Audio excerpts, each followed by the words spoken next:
रश्मि और अमर लॉकडाउन के चलते डेटिंग ऐप पर मिलते हैं।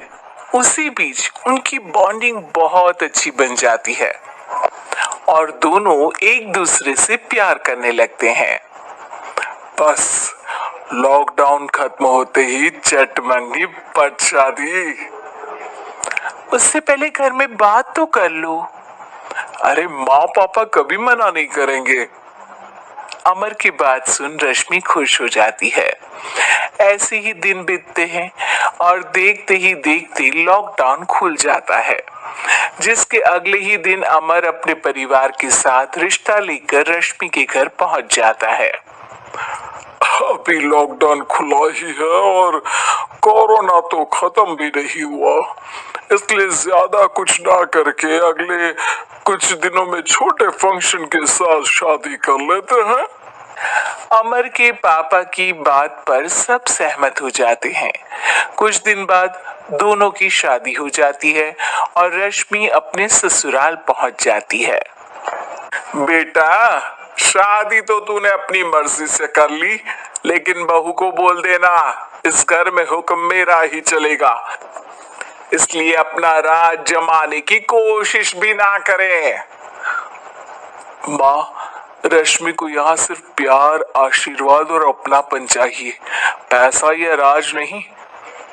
बेटी की बात पर सास मुंह बनाए वहां से चली जाती है और अब वो हर रोज रश्मि को परेशान करना और ताने देना शुरू कर देती है। देखो, ये है आजकल की लड़की। इंटरनेट पर लड़कों से बातें करते हुए इन्हें शर्म भी नहीं आती, और यहाँ तो देखो कितनी सीधी सुशील बनकर दिखा रही है। मम्मी, शादी के रिश्ते वाले इंटरनेट ऐप से जब किसी को कोई दिक्कत नहीं है, फिर डेटिंग ऐप के जरिए मिलना किस तरह गलत हो सकता है? रश्मि के डेटिंग ऐप वाली बात सुन उसकी हैरान सास तुरंत तुनक कर पूरे घर को सिर पर उठा लेती है, जिसकी आवाज सुन अमर और उसके पापा भी वहां आ जाते हैं। हाय मेरी माता, इतना बड़ा झूठ! डेटिंग ऐप को इंटरनेट के जरिए मिली है बोलकर इस कलमुही को मेरे सर ला बिठा दिया। अरे नासपिटी, तुझे जरा भी शर्म नहीं आई? वहां न जाने कितने लड़कों से गुलू गुलू करके तुझे मेरा ही लड़का मिला था फंसाने के लिए। माँ, मुझे तो समझ नहीं आ रहा क्या बोले जा रही हो।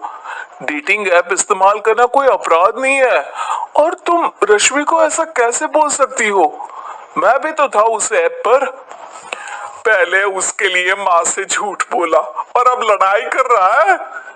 सास और अमर की बात सुनकर रश्मि हैरान खड़ी रहती है। अमर, तुमने घर में झूठ क्यों बोला? ये सब देख रही हो ना, इसी की वजह से झूठ बोलना पड़ा। एक तरफ अमर और रश्मि की ये बात चल रही होती है, वहीं दूसरी तरफ सास का नॉन स्टॉप क्लेश सबको परेशान कर देता है। सब एकदम चुप, जो हुआ सो हुआ, अब मुझे कुछ ना सुनाई दे। पति की बात सुन सास चुप होकर वहां से चली जाती है, लेकिन अब वो रश्मि के सिर दुनिया भर के सारे काम डालकर उसका जीना पहले से भी ज्यादा मुश्किल कर देती है। मम्मी, मैं आपका गुस्सा समझ सकती हूँ, आपको जो करना है कर लीजिए, मैं कभी कुछ नहीं बोलूंगी। उम्मीद है किसी दिन तो आपका गुस्सा शांत होगा और नफरत प्यार में बदलेगी। रश्मि की अच्छाई को उसका नाटक समझकर सास गुस्से के 7वें आसमान पर चढ़ जाती है और उसी शाम रश्मि को नीचा दिखाने के लिए अपनी सहेलियों को घर बुलाकर उसकी बुराइयां करने लगती है।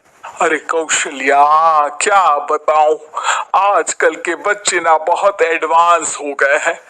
पहले रिश्ते घर परिवार वाले सब देख परख के कराते थे, और अब ये लोग खुद न जाने कहां कहां मिलकर खुद ही सब कुछ पक्का करके हमें बता देते हैं।